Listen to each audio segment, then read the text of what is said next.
Tayo dumako sa ating pag-aaral ng Heidelberg Catechism. Kung kayo ay may kopya, sundan ninyo ako ng inyong paningin.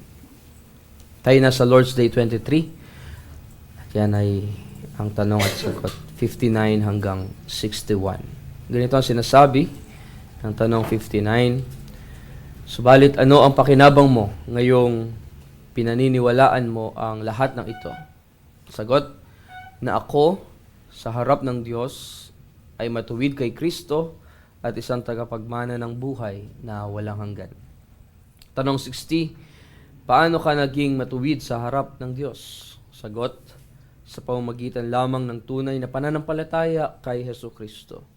Kaya nga, bagamat sinusumbatan ako ng aking budhi na walang pakundangan kong nilabag ang lahat ng mga kautusan ng Diyos at walang sinunod kahit isa man sa mga ito, at nananatiling nakakiling sa lahat ng kasamaan. Gayunman, ang Diyos, hindi sa aking sariling pagsisikap, kundi dahil sa biyaya lamang, pinagkakaloob at ibinibilang sa akin ang ganap na kasiyahan, katuwiran, at kabanalan ni Kristo. Sa paraang tila hindi ako nagkasala ni gumawa ng mga kasalanan. Oo, na tila natupad ko ang lahat ng pagsunod na isinakatuparan ni Kristo para sa akin. Palibhasay, pinanghawakan ko ang kapakinabangang iyan na may pusong nananampalataya. Tanong 61, bakit mo sinasabi na ikaw ay matuwid sa pamamagitan ng pananampalataya lamang? Sagot, hindi sapagkat ako ay katanggap-tanggap sa Diyos dahil karapat-dapat ang aking pananampalataya, kundi dahil lamang sa pagbibigay kasiyahan, katuwiran, at kabanalan ni Kristo ay ang katuwiran ko sa harap ng Diyos. At ito'y hindi ko matatanggap at maisasagawa sa anumang paraang maliban sa pananampalataya lamang. Atin naman buksan ang ating mga Biblia bilang ating scripture reading sa Heidelberg Catechism, Lord's Day 23. Hebrews chapter 11 ang atin pong babasahin. Hebrews chapter 11, talatang 1 hanggang 16 ang ating babasahin. Hebrews 11, 1-16. Ngayon, ang pananampalataya ay ang katiyakan sa mga bagay na inaasahan, ang paninindigan sa mga bagay na hindi nakikita. Tunay na sa pamamagitan nito ang mga tao noong una ay tumanggap ng patotoo. Sa pananampalataya ay nauunawaan natin na ang mga sanlibutan ay nilikha sa pamamagitan ng salita ng Diyos. Ano pat ang mga bagay na nakikita ay nagmula sa mga bagay na hindi nakikita. Sa pananampalataya si Abel ay nag-alay sa Diyos ng higit na dakilang handog kaysa kay Cain. Sa pamamagitan nito siya ay pinuri bilang matuwid at ang Diyos ang nagpapatotoo sa pamamagitan ng pagtanggap sa kaniyang mga kaloob. Patay na siya, gayon may nagsasalita pa sa pamamagitan ng kaniyang pananampalataya. Sa pananampalataya si Enoch ay dinalang paitaas anupat hindi na niya naranasan ng kamatayan. Hindi na siya natagpuan sapagkat siya'y kinuha ng Diyos. Sapagkat bago siya dinalang paitaas, pinatotohanan na ang Diyos ay nalugod sa kanya. At kung walang pananampalataya ay hindi maaaring kalugdan ng Diyos, sapagkat ang sino mang lumalapit sa kanya ay dapat sumampalatayang may Diyos. At siya ang tagapagbigay gantimpala sa mga masigasig na humahanap sa kanya. Sa pananampalataya si Noe, nang mabigyan ng Diyos ng babala tungkol sa mga bagay na hindi pa nakikita, ay pinakinggan ng babala at gumawa ng isang daong para sa kaligtasan ng kanyang sambahayan. Sa pamamagitan nito ay hinatulan niya ang sanlibutan at siya'y naging tagapagmana ng katwirang ayon sa pananampalataya. Sa pananampalataya si Abraham nang tawagin, ay sumunod upang pumunta sa isang lugar na kanyang tatanggapin bilang pamana, at siya'y pumunta na hindi nalalaman ang kanyang pupuntahan. Sa pananampalataya, siya'y dumayo sa lupang pangako na tulad ng sa ibang lupain, at nanirahan sa mga tolda na kasama sina Isaac at Jacob, na kapwa mga tagapagmana ng gayon ding pangako, sapagkat siya'y umaasa sa lungsod na may mga kinasasaligan, na ang nagplano at nagtayo ay ang Diyos. Sa pananampalataya, maging si Sarah na isang baog ay tumanggap ng kakayahang magkaanak. Bagaman lipas na sa tamang gulang, palibhasa'y itinuring niyang tapat ang nangako. Kaya mula naman sa isang lalaki na parang patay na, ay isinilang ang mga inapo na kasindami ng mga bituin sa langit, at gaya ng di mabilang na mga buhangin sa tabi ng dagat. Ang lahat ng mga ito ay namatay sa pananampalataya, na hindi tinanggap ang mga pangako, ngunit mula sa malayo ang mga iyon ay kanilang natanaw at binati. Kanilang ipinahayag na sila'y pawang mga dayuhan at manlalakbay sa ibabaw ng lupa, sapagkat ang mga nagsasabi ng gayong mga bagay ay nagpapakilalang sila ay naghahanap ng sariling bayan. Kung kanilang naalala ang kanilang pinanggalingan, nagkaroon sana sila ng pagkakataong makabalik. Ngunit sila ay nagnanais ng isang higit na mabuting lupain sa makatuwidayang makalangit. Kaya ang Diyos ay hindi nahihiyang tawaging Diyos nila, sapagkat kanyang ipinaghanda sila ng isang lungsod. Purihin ang Panginoon sa pagkabasa ng kaniyang mga salita. Ang lahat ng kasulatan na kaniyang kinasihan o na kaniyang hiningahan.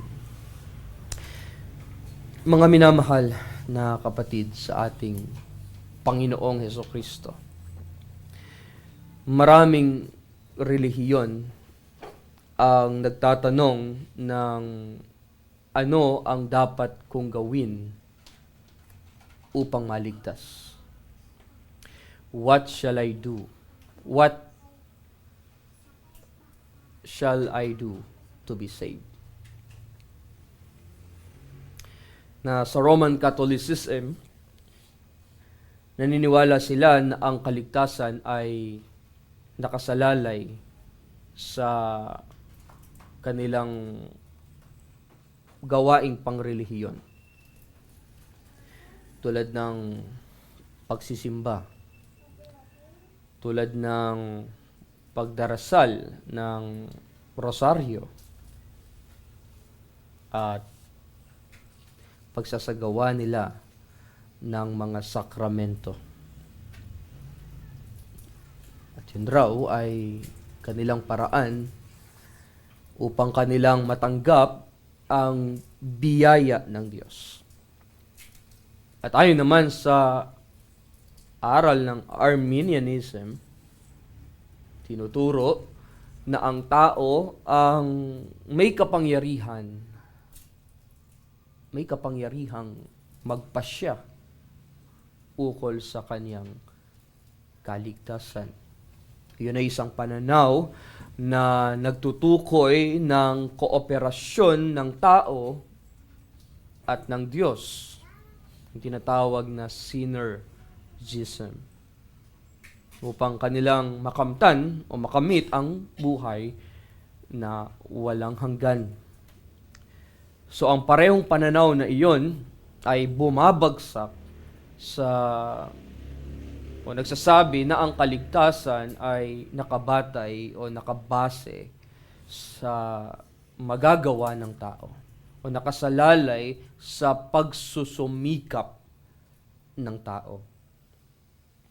Ngayon, bilang mga mananampalataya o bilang mga Kristiyano, tayo na mga confessing member, alam natin na ang ganitong klase ng paniniwala o pananaw ay hindi totoo. Yan ay maling aral. Ngunit, Hindi nangangahulugang ang tanong na iyan ay hindi na mahalaga para sa atin. Yung tanong na ano ang dapat kong gawin upang ako ay maligtas? What shall I do to be saved? What must I do to be saved? Tulad ng tanong ng Philippian jailer o yung tagapagbantay ng bilangguan kay Pablo at kay Silas. Ang tanong niya kay Pablo at kay Silas ay ano o mga Ginoo, ano ang kailangan kong gawin upang maligtas? Diretso sinabi nila, at kanilang sinabi, manampalataya ka sa Panginoong Hesus at maliligtas ka.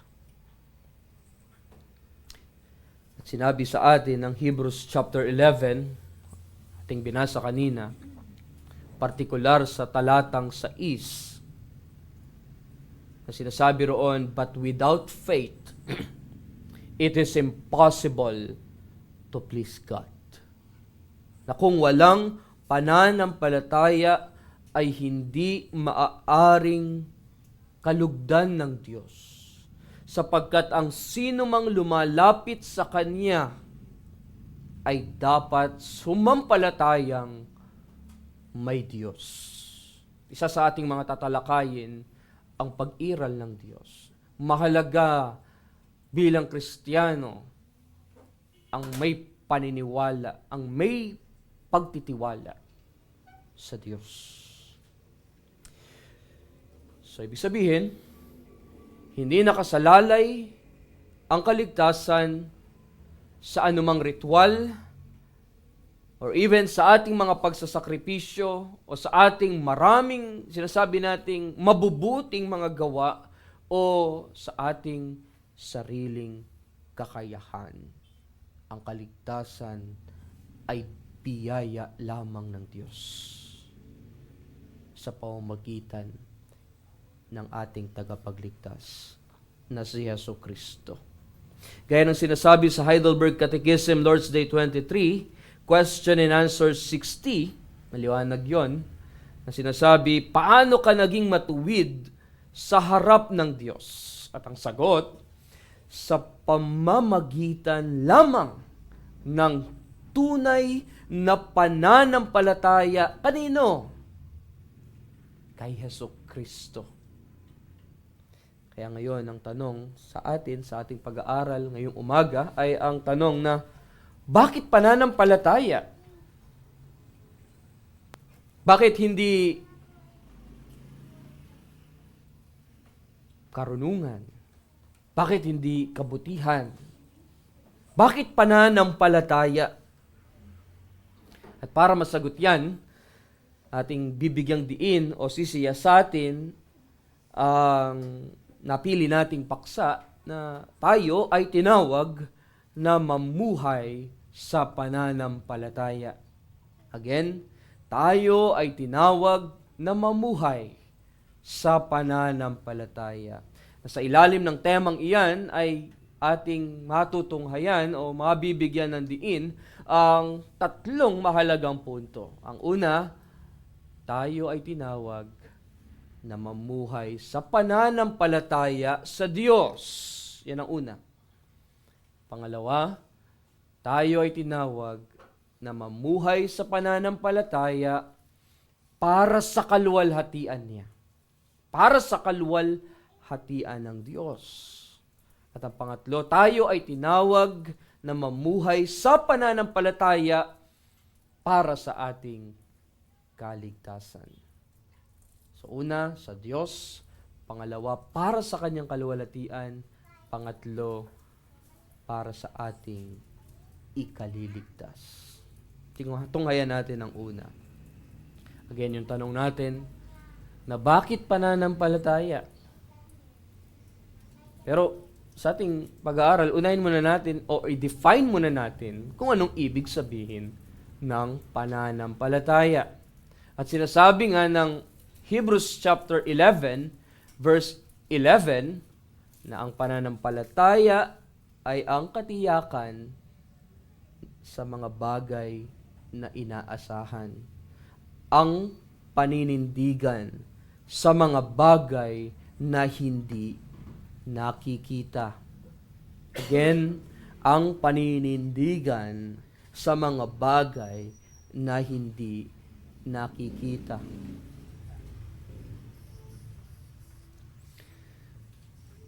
At ang totoo, hindi natin nakikita ang Diyos. Hindi natin nakikita ang Diyos sapagkat Siya ay Espiritu. Ang Diyos ay walang anyo. Hindi siya yung itim na Nazareno sa Quiapo, Manila, na pinrosisyon nitong nakaraang January 9. Sapagkat sinasabi sa atin ang salita ng Diyos, particular sinasabi ni Apostol Pablo sa 1 Timothy chapter 1 verse 17, sa haring walang hanggan, walang kamatayan, di nakikita.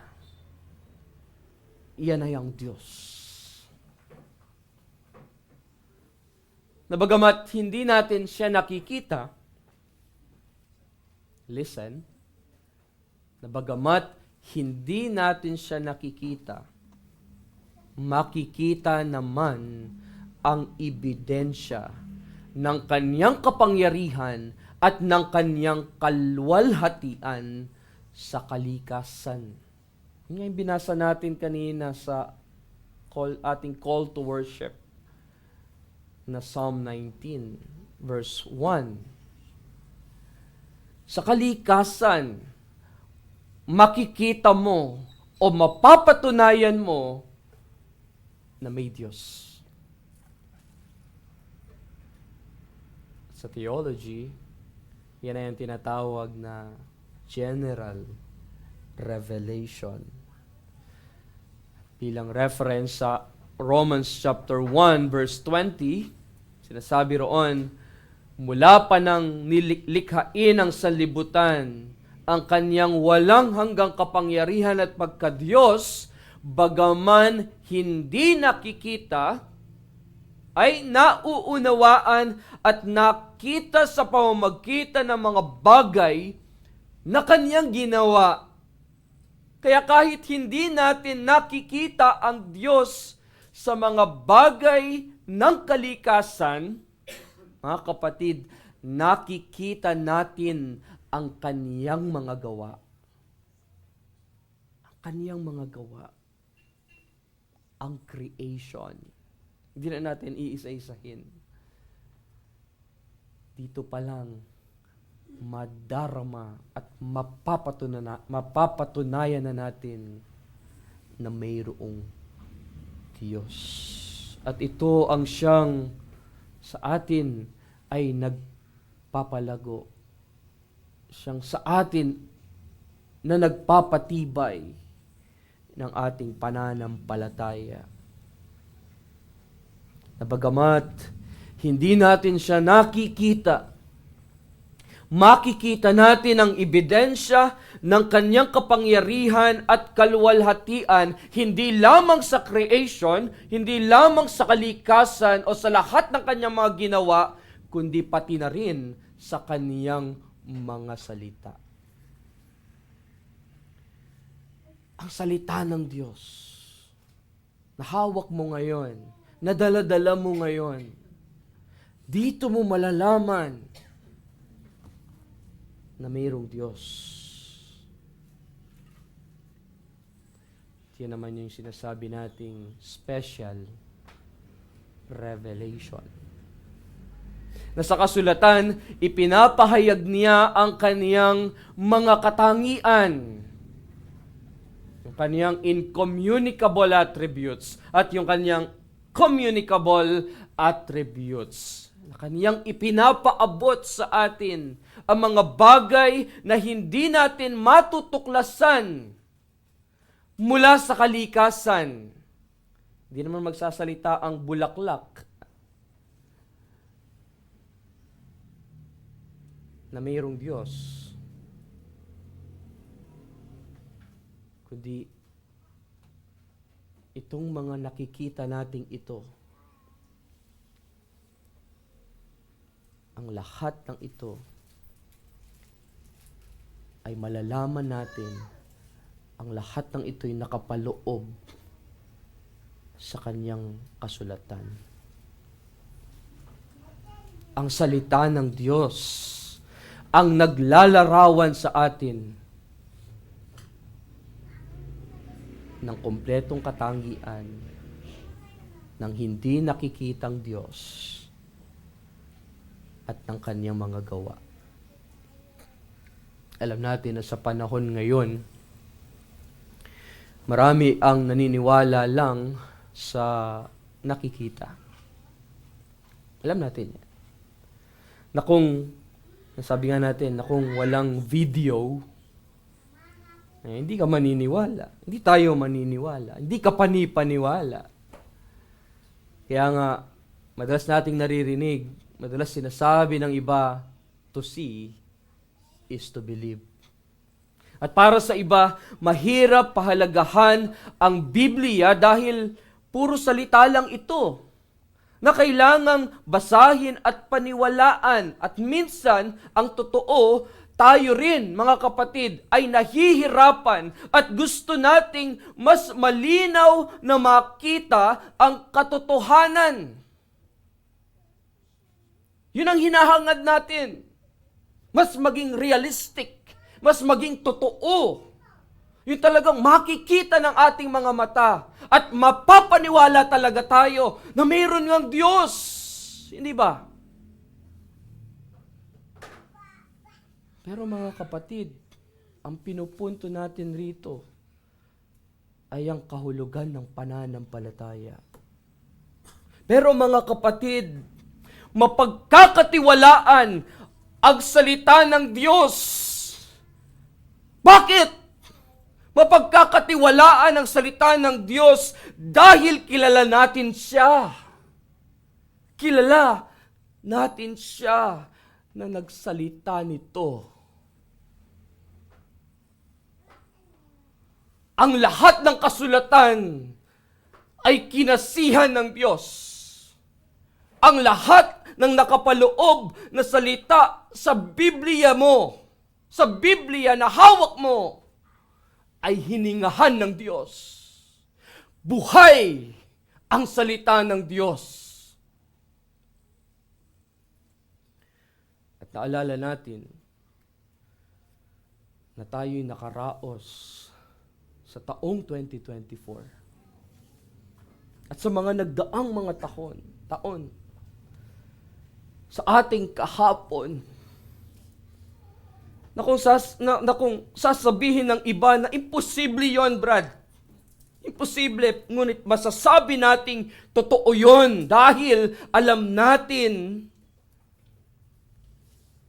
dahil naranasan natin ang tapat na pangangalaga ng Diyos sa atin. Ganyan ang pananampalataya. Ganyan ang pagtitiwala sa Diyos at sa kanyang mga salita. Si Kristo ay dumating sa lupa at nabuhay kasama ng ilang tao. At oo, hindi natin siya nakita at ang ating nalalaman patungkol sa kanya ay mula sa mga salitang isinulat rito sa Biblia. Na bagamat wala tayong direktang ebidensya o larawan niya, tayo ngayon, sa panahon ngayon, ay nananampalataya sa Kanya bilang tagapagligtas. Sinabi nga ni Apostol Pedro sa unang Pedro, Kapitulo 1, talatang 8, 1 Peter chapter 1, verse 8, sabi niya, hindi ninyo siya nakita, gayon may inyong iniibig. Bagamat ngayon ay hindi ninyo siya nakikita, gayon may inyong sinasampalatayanan at kayo'y nagagalak na may galak na hindi maipaliwanag. Ito ang ibig sabihin ng pananampalataya. Hindi tayo nakakita ng direktang ebidensya, ngunit naniniwala tayo sa Diyos at sa Kanyang anak, si Jesus, bilang tagapagligtas na nagligtas sa atin mula sa ating maraming kasalanan. Hindi natin kailangang patunayan ang pag-iral ng Diyos gamit ang filosofiya o depensahan ang Biblia laban sa mga argumento. Ang patunay ay ang buhay mo mismo. At kung paano ka binago ng Diyos, yan yung pinakamatibay na pruweba na totoong may Diyos. Na totoong buhay ang Diyos. At ang pinakakailangan natin ay ang maniwala sa mensahe ng Ebanghelyo na tayo ay makasalanan, na si Jesus ay namatay para sa ating mga kasalanan, inilibing at muling nabuhay upang tayo biyayaan ng buhay na walang hanggan. Sinabi mismo ni Jesus nung siya'y naririto, bago siya umakyat sa kanang luklukan ng kanyang ama, sabi niya, mapapalad ang hindi nakakita, gayon may sumasampalataya. So para sa atin, hindi to see is to believe, kundi to believe is to see.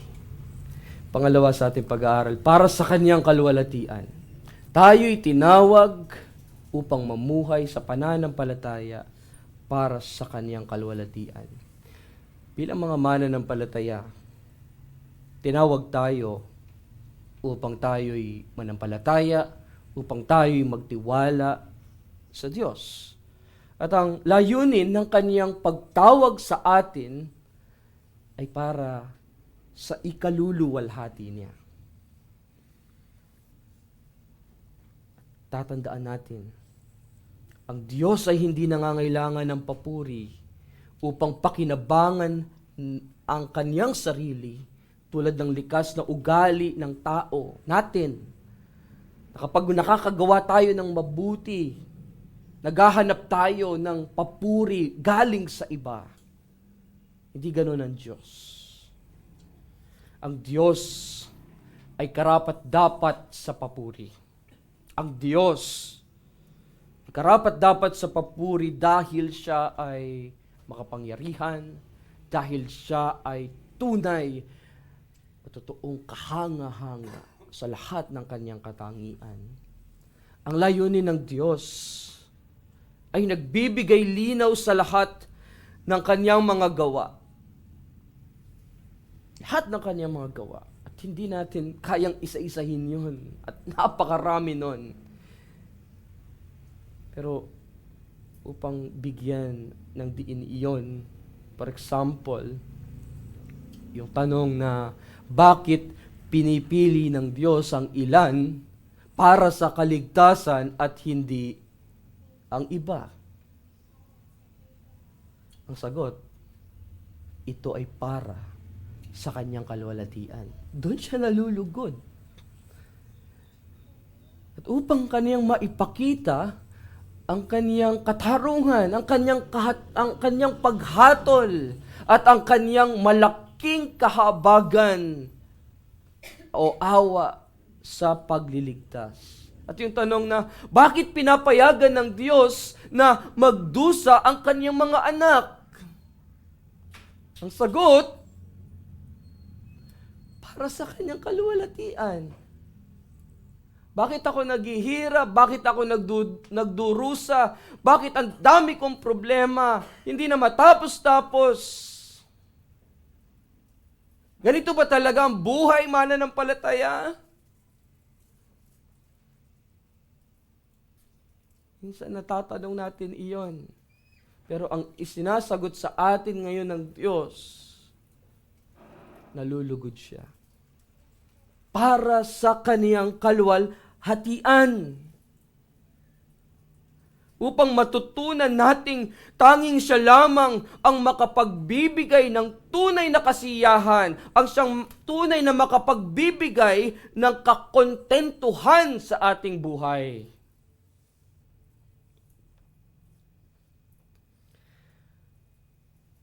Ngayon, bakit hinihingi ng Diyos ang pananampalataya at hindi ang iba pang bagay? Ang sagot,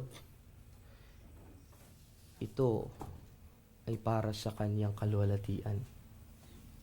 Ito ay para sa kanyang pangalan, para lalo siyang mapuri, upang lalo siyang maluwalhati sa ating buhay.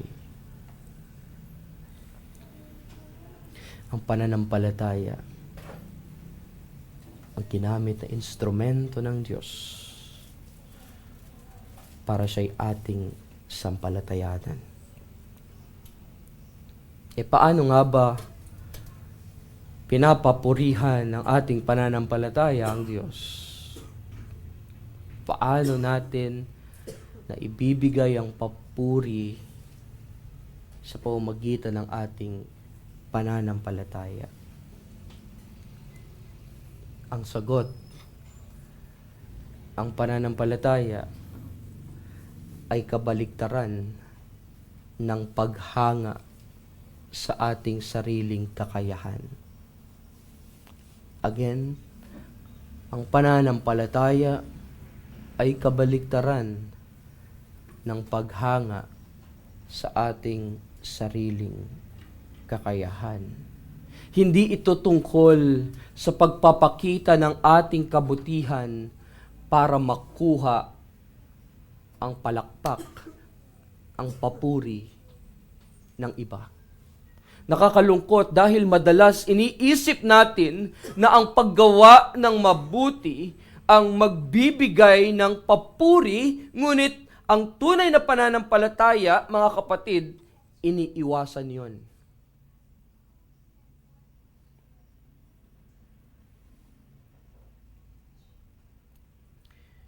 Iniiwasan yon. Ayaw iyon. Kung magmamalaki ka, pagmalaki mo ang Diyos. Kung may ginawa kang maganda,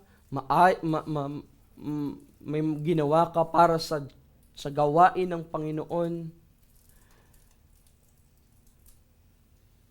papuri sa Diyos. Soli Deo Gloria. To God be the glory alone.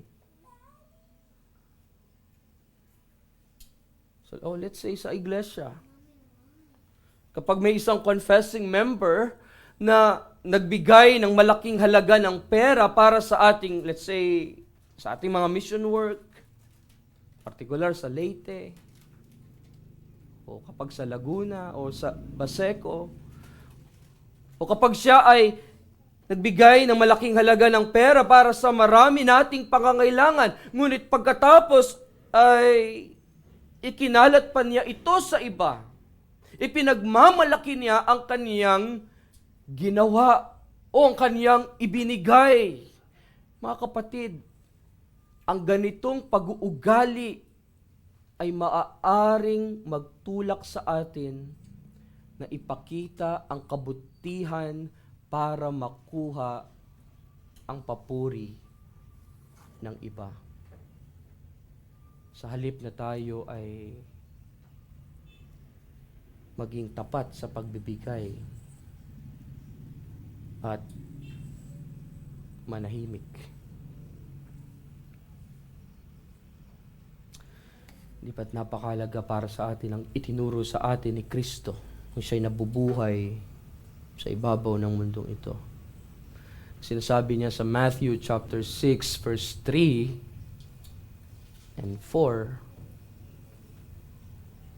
kung saan sinabi niya, actually gumamit ako ng ibang salin ng Biblia para mas maging klaro, at in English sabi niya doon, do not let your left hand know what your right hand is doing, so that your giving may be in secret, and your Father who sees in secret will what?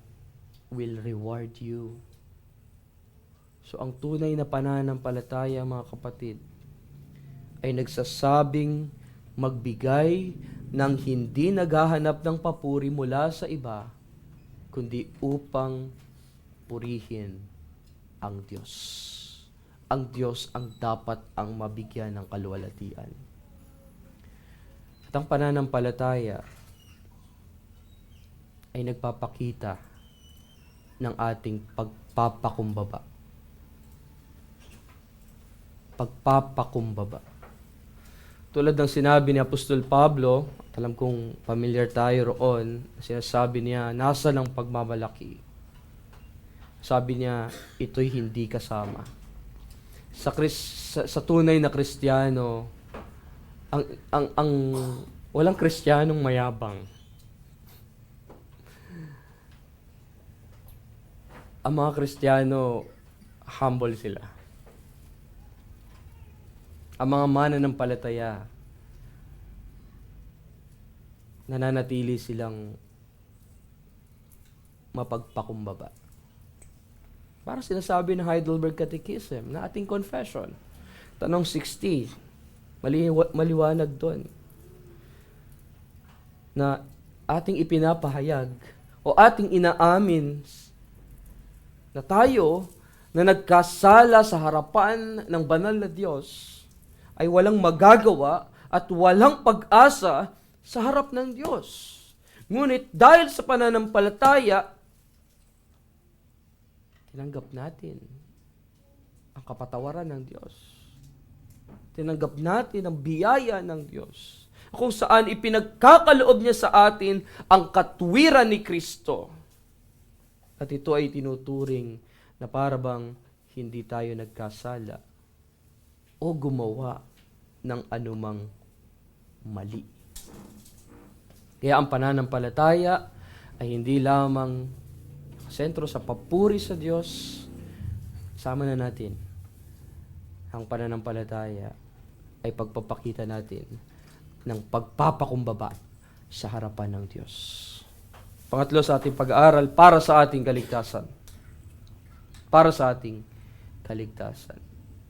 Para sa ibang relihiyon, ang tanong ay palaging, ano ang kailangang kong gawin upang maligtas? O ano ang kailangan naming gawin upang maligtas? Ngunit ang Diyos, mga kapatid, ang Diyos na ating nakilala, mula sa salita ng Diyos, ay mayroong isang mas malalim, tila mas mahalagang tanong para sa atin. Hindi niya tinatanong ng ano ang nagawa mo para maging karapat-dapat ka sa aking pagmamahal, para sa aking pag-ibig, para maging karapat-dapat ka sa aking biyaya. Ang tanong na ibinabato sa atin ng Diyos, ang ibinabato niya sa iyong puso ngayon, ay ang tanong na, ano ang ginawa para sa iyo ni Kristo? Ano ang ginawa ni Jesus para sa iyo? Yan ang tamang tanong. Ano nga ba ang ginawa ni Jesus para sa atin? Si Jesus, ang anak ng Diyos, ay bumaba sa mundong puno ng kasalanan, naging tao tulad natin at tinanggap ang lahat ng pasakit ng buhay. Sinunod niya ang lahat ng utos ng Diyos nang walang kapintasan, hindi dahil kailangan niya, kundi dahil sobrang mahal ka niya. Dahil sobrang mahal niya tayo, inako niya ang lahat ng ating kasalanan at nagdusa siya sa ating lugar. Nagtiis siya ng pisikal na sakit, ng kalungkutan at ng galit ng Diyos na nararapat sana sa iyo, sa akin.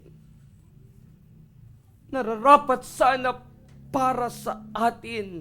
At matapos niyang tiisin ang lahat ng ito, sinabi niya roon sa krus ng Kalbaro habang siya'y nakabayubay roon, "It is finished." Tapos na. Na ang kaniyang sakripisyo, na ang kaniyang pagmamahal ay ganap na kompleto para sa bawat isa. Para sa atin na kanyang mga pinili, para sa bawat isa na may pananampalataya sa kanya, iyan ay para sa atin. Iyan ang ginawa niya. Hindi niya tinatanong anong ginawa mo eh. Gusto niyang malaman sa iyo anong ginawa sa iyo ng anak ko. At yun ang gusto kong malaman mo. Makilala mo siya. Itinuturo ko sa sayo. Itinuturo ng bawat preacher na tumatayo sa likod ng pulpit na ito, si Kristo. Dahil siya ang pinakamensahe ng Ebanghelyo.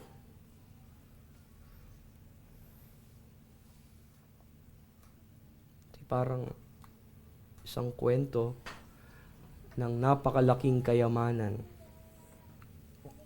Isang account na puno ng walang katapusang kayamanan. Walang katapusan. May pera, mga ari-arian, at lahat ng uri ng yaman nandoon nakapaloob sa account na iyon. Ngunit mula sa account na iyon, isang malaking halaga ang ililipat sa isang account na walang kalaman-laman. Wala ni isang sentimo. Isang account na puno ng utang. At ang may-ari nito ay wala ng pag-asang makabangon pa. Yan tayo eh. Yan ang ating bank account. Punong-puno tayo ng utang. Ngunit sa kabila ng lahat ng iyon, isang pagpapalit ang naganap. Isang pagpapalit ng hindi masukat na utang para sa walang katapusang kayamanan.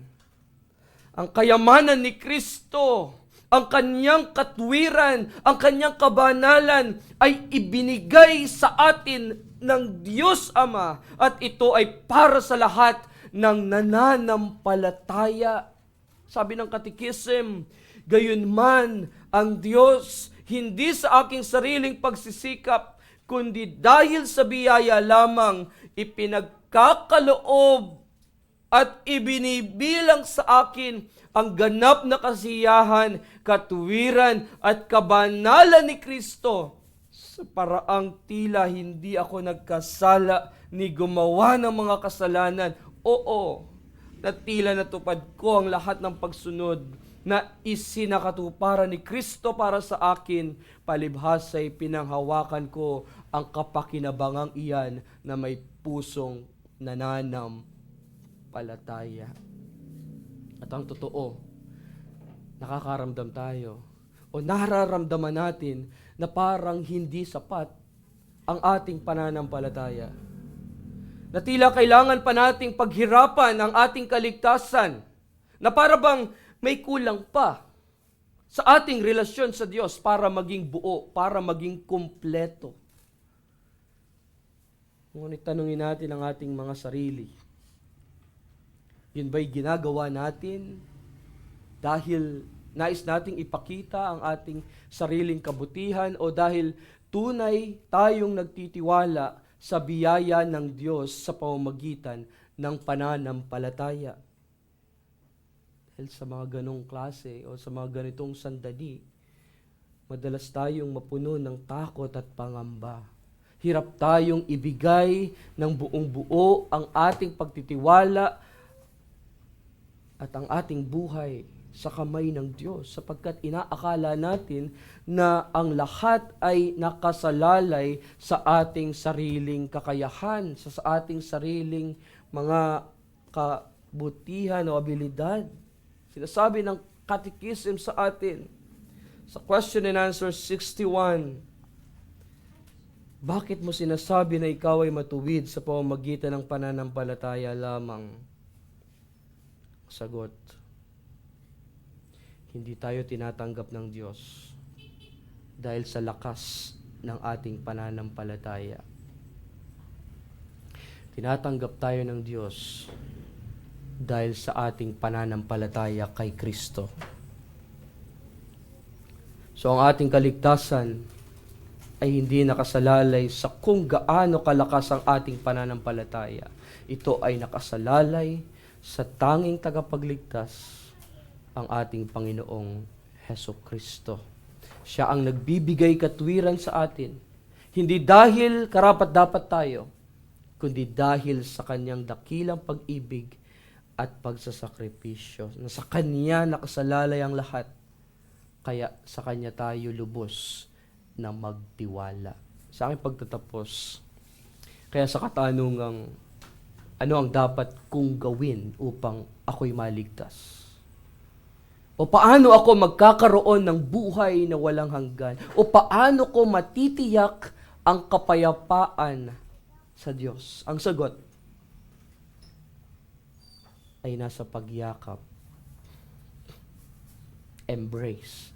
Kung titignan niyo yung sa English, yung sa ating blue book, nakalagay doon sa word, nakalagay doon sa, I think, Heidelberg Catechism, sagot, Lord's Day 23, sagot 60. Sa bandang last part, sabi ron, embrace. Ang sagot riyan ay nasa pagyakap sa kaloob ni Kristo at patuloy na pagtitiwala sa Kanya.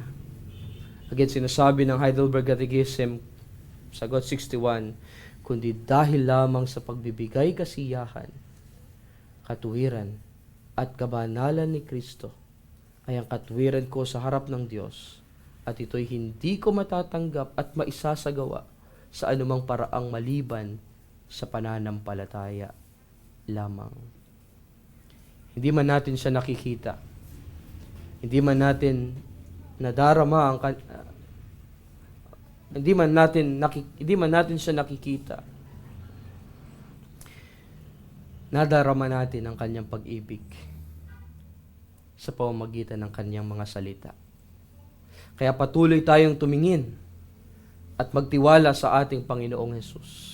Sinasabi ng Hebrews chapter 12 verse 2, looking unto Jesus, the author and the finisher of our faith. Mga kapatid, ang ating buhay, ang ating malaking pag-asa, at ang ating kaligtasan ay hindi nakasalalay sa anumang bagay na inaakala natin sa ating mga pinaghihirapan, kundi ang kaligtasan ay nakasalalay lamang kay Kristo.